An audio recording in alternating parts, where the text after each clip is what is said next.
Kalau di pertemuan kita kali ini, kita akan membahas tentang salah satu bagian dari diferensial atau kalkulus diferensial, yaitu turunan implisit dan hampiran. Ya, nanti di sini kita akan berguna untuk kemudian menyelesaikan turunan dalam bentuk fungsi-fungsi yang implisit, yaitu bagaimana kemudian kita memperkirakan nilai dari suatu fungsi ya di titik tertentu dengan menggunakan bantuan dari hampiran diferensial. Seperti yang kita ketahui bahwa ketika kita menyajikan fungsi di pertemuan kita kedua atau ketiga ya, kita membahas tentang beberapa bentuk fungsi. Ada fungsi yang kemudian disajikan dalam bentuk eksplisit ya, ada juga yang kemudian disajikan dalam bentuk implisit. Nah, di sini terlihat ya, ada sebuah lingkaran, yang mana lingkaran ini kalau dia merupakan suatu lingkaran penuh, maka hal yang menarik bahwa persamaan tersebut, yaitu persamaan ini x kuadrat tambah y kuadrat sama dengan 9, bukanlah suatu fungsi ya, jika dia merupakan suatu lingkaran yang penuh. Tetapi kalau kita membagi sebagian dari bagiannya, yaitu misalnya tengah bagian atas ya, maka dia jadi suatu fungsi. Nah, fungsi ini yang kemudian kita lihat dalam bentuk eksplisit seperti ini ya, y ya, sama dengan positif dari akar 9 x kuadrat, ataupun ya, y sama dengan negatif akar 9 x kuadrat. Nah, ini adalah bagaimana penulisan suatu fungsi dalam bentuk eksplisit. Nah, sedangkan dalam bentuk implisitnya ya boleh jadi kemudian dituliskan dalam bentuk seperti ini dengan suatu syarat tertentu yang tentu saja ya, dia harus mengambil daerah hasil yang di atas atau di positif, sedangkan ini atau negatifnya saja ya. Tidak bisa dua-duanya kemudian daerah hasilnya diambil, karena kalau misalnya dua-duanya diambil, dia otomatis bukan menjadi sebuah fungsi, tetapi dia menjadi sebuah relasi. Atau misalnya kita lihat ada suatu grafik ya, yang kemudian secara animasi dilihat untuk suatu nilai tertentu dari T negatif 2 sampai setengah. Nah, persamaan kurva ini yang kemudian kita bisa lihat x pangkat 3 ditambah y pangkat 3 sama dengan 3x y min t ya. Ini dinamakan persamaan kurva Forium-Descartes. Nah, ini merupakan salah satu bentuk lain dari penulisan fungsi secara implisit. Tentu saja kalau kita membuat fungsi ini ke dalam bentuk eksplisit mungkin agak sukar ya, tapi ini akan lebih kemudian nyaman dan mudah kemudian menuliskannya dalam bentuk implisit, sehingga nanti dalam matematika ya ada beberapa kurva, ada beberapa grafik yang kemudian dia lebih nyaman, lebih mudah untuk kemudian dituliskan dalam bentuk implisit dibandingkan dalam bentuk eksplisit. Sehingga nanti pertanyaan lebih lanjutnya lagi, bagaimana kemudian kita mencari turunan dari suatu fungsi yang dalam bentuk implisit. Nah, sekarang kemudian kita akan mencoba untuk menggali bagaimana mencari turunan dari suatu fungsi yang dalam bentuk implisit. Seperti yang kita ketahui ya, bahwa jika penyajian suatu fungsi ya, kemudian berubah atau variabel tak bebasnya dan variabel bebasnya kemudian dituliskan dalam ruas yang berbeda, maka kita sudah bisa katakan bahwa fungsi tersebut disajikan dalam bentuk eksplisit. Nah, jika tidak, artinya dalam bentuk yang bergabung ya antara variabel bebas maupun variabel tak bebasnya, maka kemudian itu dinamakan penulisan sebagai dalam bentuk fungsi implisit dari x. Maka kita katakan ya, y merupakan suatu fungsi implisit dari x. Kita misalnya ada contoh fungsi yang pertama ini, x pangkat 3 y pangkat 2 ditambah x pangkat 2 ditambah y sama dengan 10. Nah, ini kita melihat ya antara peubah bebas maupun peubah tak bebasnya kemudian bergabung ya di ruas yang sama ya, di ruas yang sama. Atau mungkin dalam bentuk trigonometri kita punya sin x y ditambah x kuadrat sama dengan y pangkat 2 ditambah 1 ya. Nah, untuk kemudian mencari turunan dari fungsi-fungsi yang dalam bentuk implisit ini, kita kemudian menggunakan aturan rantai yang di pertemuan kemarin kita bahas. Untuk lebih jelasnya, untuk untuk lebih jelasnya kita coba lihat bagaimana contoh penerapan mencari turunan ya dari fungsi implisit sebagai berikut. Nah, misalnya ada dua soal seperti ini ya. Yang pertama yang tadi kita akan mencari turunan implisit untuk fungsi-fungsi yang demikian. Maka untuk menyelesaikan ya kita lebih nyaman menggunakan notasi Euler ya. Ya, kemudian bisa juga kemudian teman-teman menggunakan notasi Leibniz ataupun notasi Newton ya. Tapi di sini Bapak kemudian akan lebih diawali dengan menggunakan notasi Euler seperti ini. Dan saya D besar X ya dari X pangkat 3 Y pangkat 2 ditambah X pangkat 2 ditambah Y sama dengan dx atau turunan dari 10. Maka untuk yang ruas kanan kita dengan mudah bisa mendapatkan hasilnya adalah 0 karena turunan dari suatu konstanta ya adalah 0. Nah, untuk yang bagian sebelah kiri kita bisa lihat ya, ini terdiri dari 3 suku. Yang suku pertama X pangkat 3 Y pangkat 2, kemudian X pangkat 2 ini suku yang kedua, dan Y ini adalah suku yang ketiga. Ketika kita melihat suatu berubah atau variabel X, maka kita bisa melihat itu adalah suatu variabel tak bebas karena kita akan turunkan ya fungsi-fungsi ini ke dalam terhadap variabel X ya. Sedangkan kita melihat Y, maka kita sebenarnya melihat suatu fungsi ya, fungsi terhadap variabel X ya. Jadi bukan hanya kita melihat sebagai suatu variabel bebas, tetapi di sini adalah suatu variabel tak bebas ya, yang artinya ada keterkaitan terhadap variabel X. Maka ketika kita menurunkan X pangkat 3 ya, dan Y pangkat 2, maka di sini kita bisa melihat ya, kita melihat suatu perkalian dari dua fungsi. Fungsi yang pertama X pangkat 3 dan fungsi yang kedua adalah fungsi Y pangkat 2. Maka menggunakan teorema yang sebelumnya kita bisa menggunakan ya, jika ada U kali V ya, maka turunannya adalah U aksen V ditambah U kali V aksen. Nah, dengan menggunakan konsep seperti itu kita terapkan untuk menyelesaikan turunan implisit ini. Maka ya kita pisahkan dulu ya satu-satu ketiga suku tersebut. Nah, suku yang pertama menghasilkan ya, kita anggap ini sebagai U ya, jadi kita anggap Y kuadrat sebagai V ya. Maka pertama kali kita lakukan adalah menurunkan U, kita peroleh 3X pangkat 2. Nah, kemudian V nya ditulis ulang, kemudian ditambah ya, kita turunkan Y pangkat 2. Maka turunan Y pangkat 2 adalah ya 2Y aksen ya, 2Y aksen ya. Maka kita punya 2Y aksen, itu merupakan turunan dari Y pangkat 2. Sedangkan X pangkat 3 nya kita tuliskan sedemikian halnya.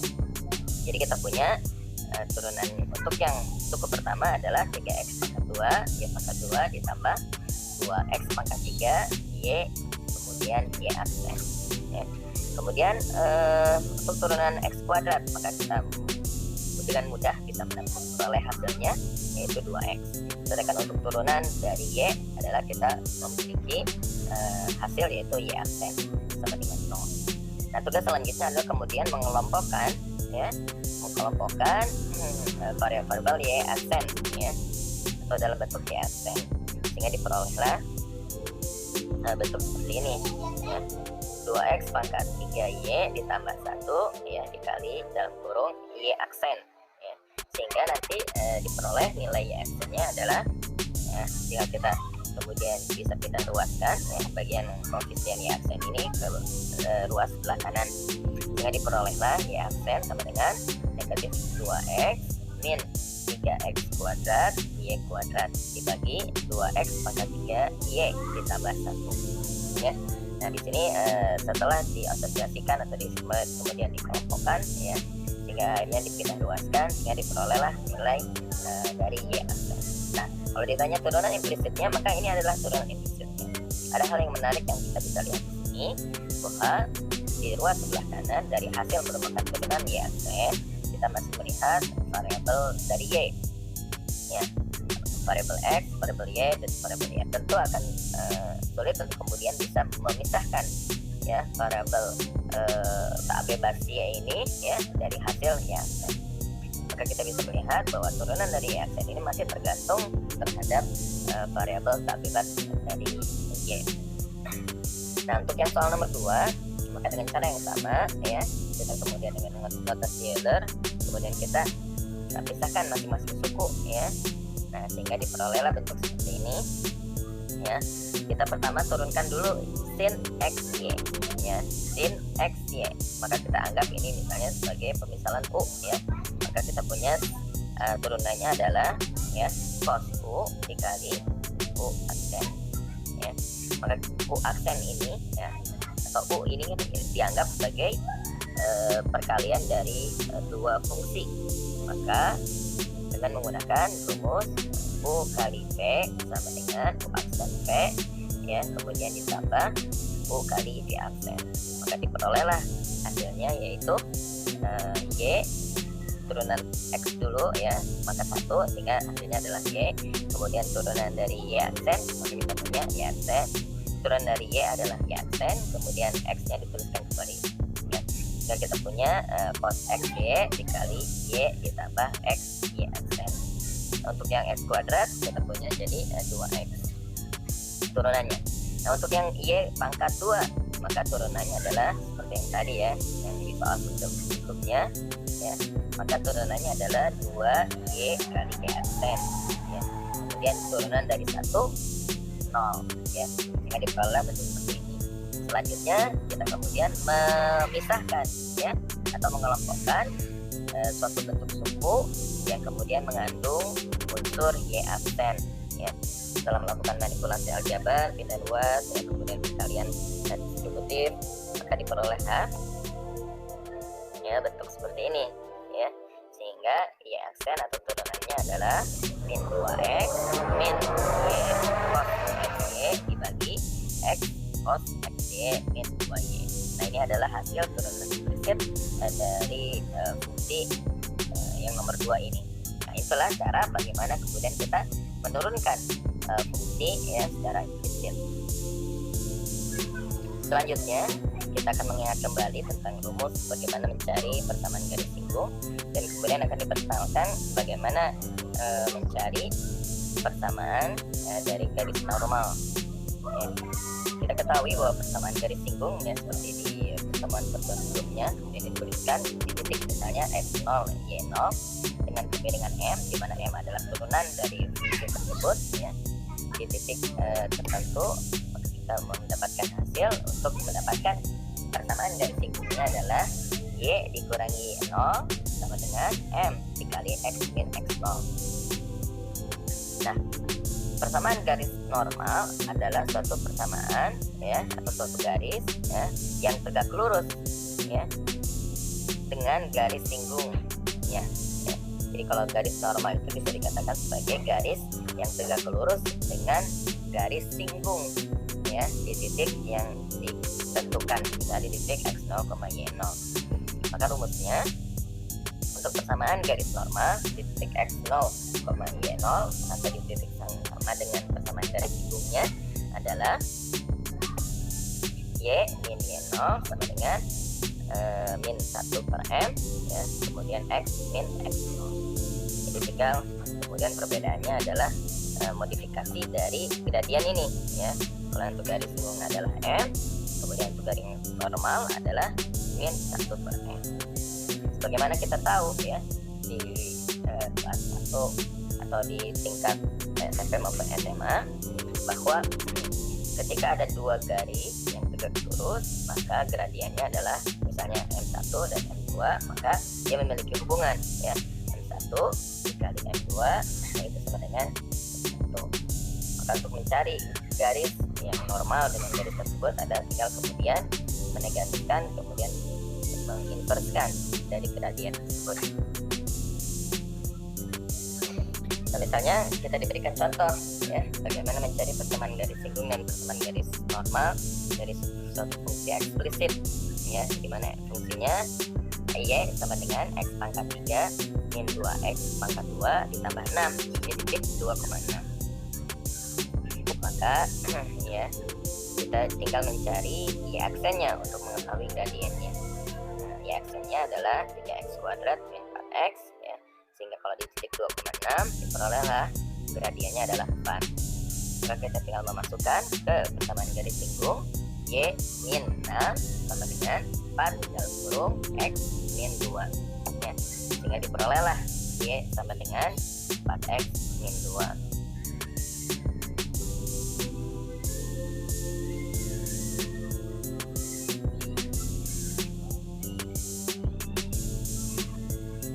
Nah, untuk persamaan garis normalnya ya, kita mengikuti titik yang sama yaitu di titik 2,6, maka kita menggunakan rumus Y min 6 sama dengan min 1/4 X min 2. Sehingga diperolehlah hasilnya Y sama dengan min 1/4 X ditambah 13/2. Bagaimana jika yang kita punya garis kurvanya adalah kurva dalam bentuk implisit? Maka dengan cara yang sama kita bisa memperoleh hasilnya, dan yang diketahui adalah titik absisnya yaitu X sama dengan 1. Maka kita terlebih dahulu mencari ya nilai X1 ini ke persamaan ini, sehingga nanti diperolehlah nilai Y-nya ya. Sehingga Y-nya nanti diperoleh suatu persamaan kuadrat, artinya ini Y-nya ada 2 ya. Sehingga di sini Y kuadrat min Y min 6, kemudian faktorisasikan, diperolehlah hasilnya Y min 3 Y plus 2 ya. Dan nanti diperoleh Y nya yang 1 itu sama dengan min 2, yang satu lagi sama dengan 3. Jadi kita punya 2 titik nanti di sini, yaitu titik 1,3 dan 1, min 2 ya. Nah, untuk mencari garis singgung dan garis normalnya, maka kita tinggal memasukkan di sini. Tapi lebih enaknya kita cari dulu ya turunannya dari fungsi implisit ini, sehingga nanti turunannya diperoleh ya dengan menggunakan notasi Euler. Diperolehlah hasilnya yaitu ya X, turunan dari X kuadrat Y kuadrat ya, kemudian min XY min 6 ya, hasilnya adalah 2x Y pangkat 2 ya, kemudian ditambah 2x Y aksen ya, kemudian dikurangi Y ditambah X Y aksen yang dalam kurung ini merupakan turunan dari XY, kemudian dikurangi 0 ya, dan sama dengan 0.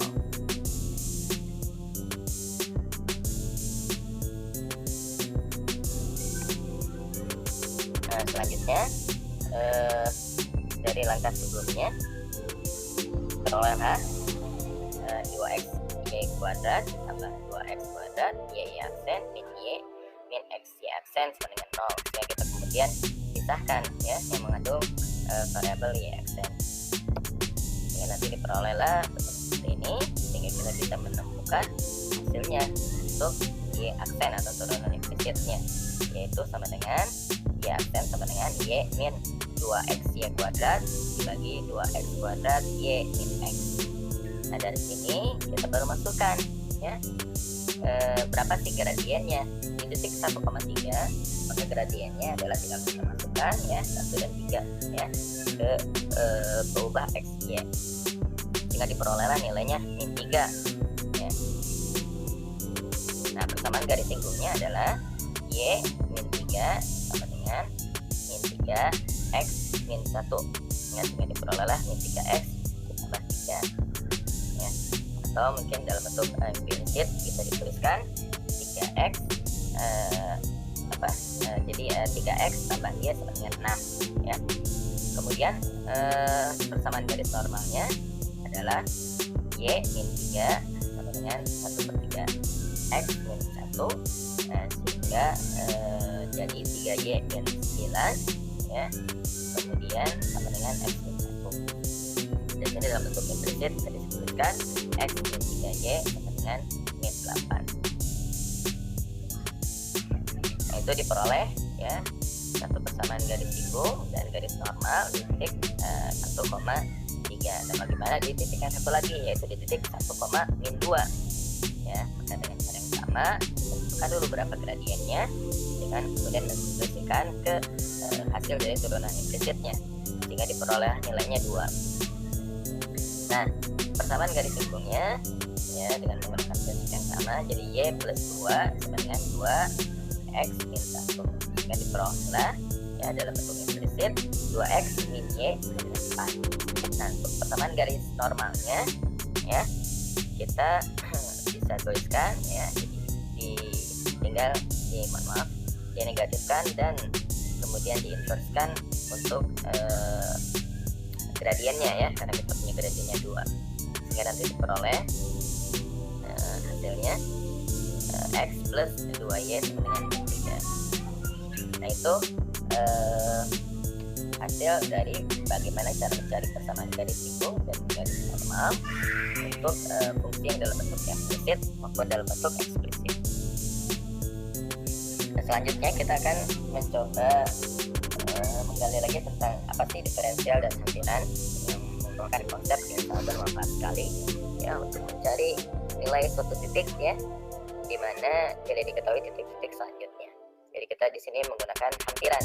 Kalau bicara hampiran mungkin ibaratnya forecasting atau perkiraan ya. Jadi nilainya adalah bukan nilai yang eksak ya, tapi dia hanya menghampiri. Maka semakin baik metode yang kita gunakan, maka hampirannya akan semakin baik pula mendekati.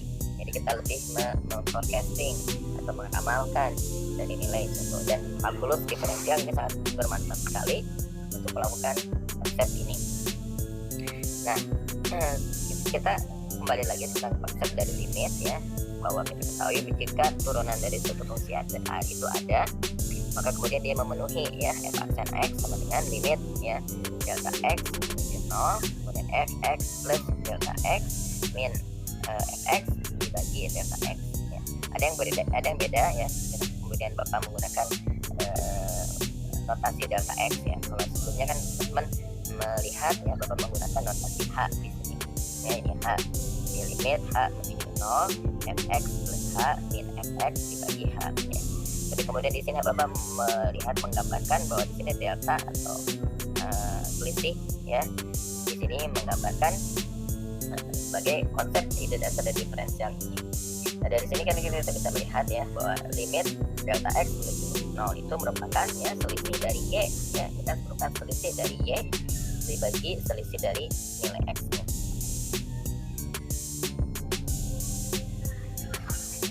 Nah, di sini juga kita bisa melihat ya bahwa semakin kita menghampiri dengan suatu nilai delta x yang semakin kecil, maka dia akan semakin menghampiri PQ ya.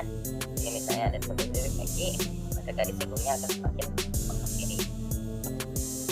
Ya, untuk delta x ya atau selisih x2 dikurangi x1 ya semakin kecil, maka kita lihat bahwa gradien ya, ini misalnya ada garis PQ, ada garis PT, maka kita melihat ya bahwa semakin kecil delta x ya, yang PQ ini atau kegradienan dari garis singgung ya, PQ ini akan semakin mendekati garis singgung atau kemiringan dari PT ya, sehingga kita bisa katakan bahwa delta y dibagi delta x itu akan menghampiri ya turunan dari fungsi tersebut ya.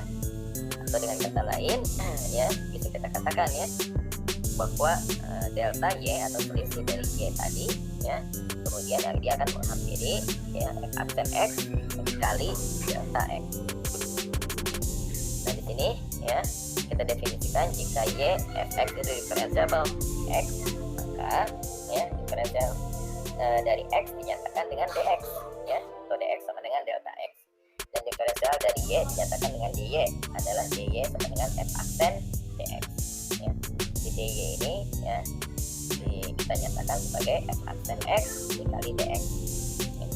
Jadi teman-teman terbiasa ya bahwa dx d atau delta ini suatu notasi yang lain ya. Ini sesuai dengan definisi. Kita juga bisa menganggap bahwa dx itu artinya sama dengan delta x, dan dy itu sama dengan f aksen x dari dx ya. Ini yang menjadi konsep penting nanti akan digunakan di kalkulus lanjutan ya. Definisi ini jangan sampai lupa ya bahwa dx itu sama delta x, kemudian dy itu sama dengan f aksen x dan dx yang nanti akan digunakan juga akan di kalkulus lanjutan. Nah, perhatikan kembali tadi gambar yang sebelumnya ya, tentang diferensial. Maka jika Y sama dengan fx itu diferensiable di interval I ya, yang memuat X dan X ditambah delta X ya, jika X ditambah ya, delta X, maka Y bertambah pandangan dengan delta yang dihampiri oleh DY. Sehingga nanti kita bisa membuat suatu formula untuk hampiran bahwa jika fx ditambah delta X itu akan menghampiri nilai fx ditambah dy sama dengan fx ya. Nah, tadi kita punya definisi dari dy itu adalah f aksen x delta x. Jadi untuk mencari nilai fx tambah delta x ya, tinggal kemudian kita mencari suatu nilai yang menghampiri, yaitu fx ditambah f aksen x delta x. Nah, contoh ini berguna untuk mencari suatu nilai yang mungkin dikatakan irasional ya, dan sebagainya. Nah, contohnya bisa Bapak mencari akar pangkat 3 dari 28 ya. Maka di sini kita memandang bahwa ini merupakan perpangkatan dari pecahan atau rasional. Maka kita bisa katakan ya, ini sebagai x pangkat 1/3, di mana x-nya itu misalnya di sini 27 ya. Nah, jadi kita punya F27 itu sama dengan 27 pangkat 1/3. Ini memberikan hasil ya yang bulat, yaitu 3 ya. Kemudian kita turunkan ya f aksen x ini ya, sehingga nanti kita punya 1/3 x pangkat min 2/3 dari turunan x pangkat 1/3 ya. Kemudian kalau misalnya sudah diperoleh turunan fungsinya, maka dicari turunan di titik 27 ya. Maka kita memperoleh 1/3 dikali 27 pangkat min 2/3 sama dengan 1/3 dikali 3 pangkat 3 ya. Kemudian dipangkatkan lagi dengan min 2/3. Nah, jika sama 3-nya ini bisa coret jadi 3 pangkat min 2, sehingga hasilnya adalah 1 dibagi 3 pangkat 3 atau eksponensi sama dengan 1/27. Nah, dari persamaan ini kita bisa melihat ya bahwa f x plus delta x. Nah, delta x di sini kan kita punya, yaitu 27 ditambah dalam kurung 28 dikurangi 27, artinya 1 ya. Maka kita punya 27 ditambah 1 sehingga hasilnya F28 ya. Itu sama dengan seperti dengan rumus yang ada ini, itu perakiraan atau menghampiri F27 ditambah F aksen F aksen dari 27 dikali delta x. Delta x nya kita punya 28 dikurangi 27. Maka dari sini kita bisa mempunyai nilai ya, F27 nya itu adalah 3 ya. Kemudian F aksen 27 nya adalah 1/27. Kemudian 28 dikurangi 7 kita punya nilainya 1. Sehingga nanti diperolehlah nilainya ya, tinggal 3 ditambah 1/27 atau sama dengan 3 1/27. Nah, ini akan memberikan suatu nilai yang lebih masuk akal ya, untuk kemudian bisa mendapatkan nilai dari akar pangkat 3 dari 28 ya. Walaupun kemudian kita bisa saja menggunakan kalkulator, tapi kan dengan menggunakan perhitungan seperti ini lebih puas kita ya mendapatkan suatu nilai yang tanpa menggunakan kalkulator kita pun bisa menghampirinya dengan konsep hampiran ini. Dan sekali lagi ini bukan merupakan nilai yang eksak ya, sekali lagi ini berupa hampiran ya, atau mendekati gitu ya. Jadi nilainya mendekati dari 3 1/27. Karena kalau misalnya kita menggunakan kalkulator mengecek apakah betul hasilnya seperti ini, maka belum tentu hasilnya adalah yang diberikan ya, saja 1/27. Tapi ini sekali lagi ini menghampiri jika saatnya kita tidak menggunakan kalkulator dengan penghampiran yang seperti ini.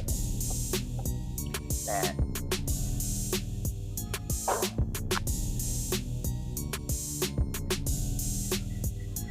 misalkan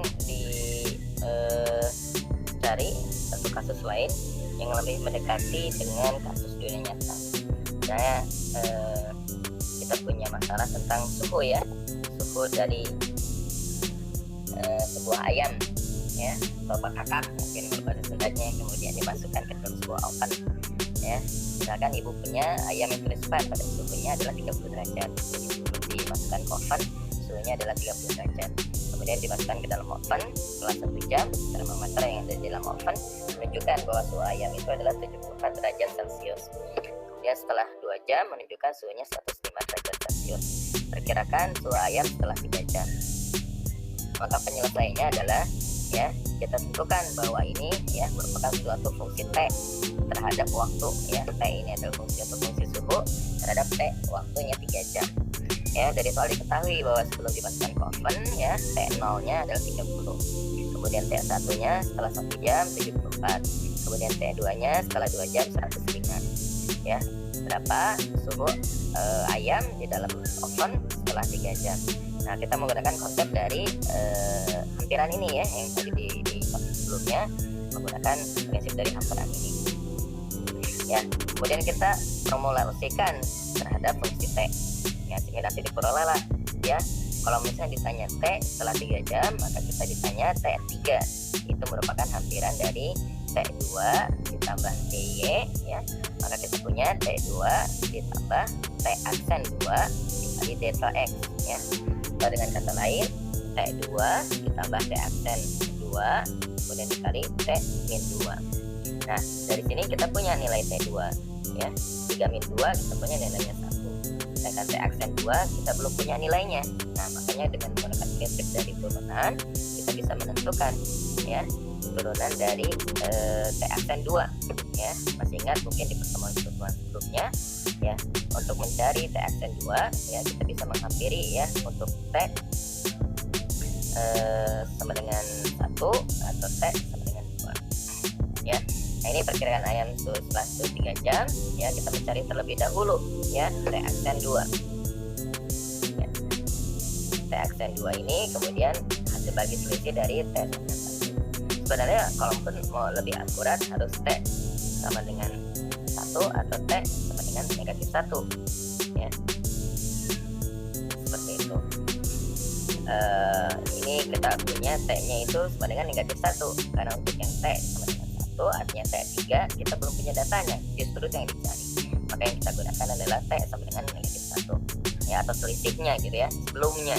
Nah, sebelumnya kita punya T1 dikurangi T2 dibagi 1 min 2, sehingga kita peroleh 74 dikurangi 105 dibagi dengan 1, hasilnya 31. Maka hampiran untuk suhu ketika setelah 3 jam adalah T2 dibagi ditambah T aksen 2 kali 3 min 2, sehingga diperolehlah 105 ditambah 31, sehingga nanti menghasilkan 136 derajat Celcius.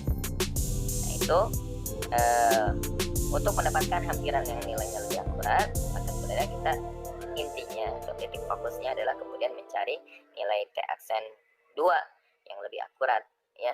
Karena kebetulan Bapak menggunakan konsep ini, bisa juga menggunakan konsep plot dari 2 titik yang kemudian nanti dihasilkan nilai T aksen 2 yang lebih akurat ya, seperti itu.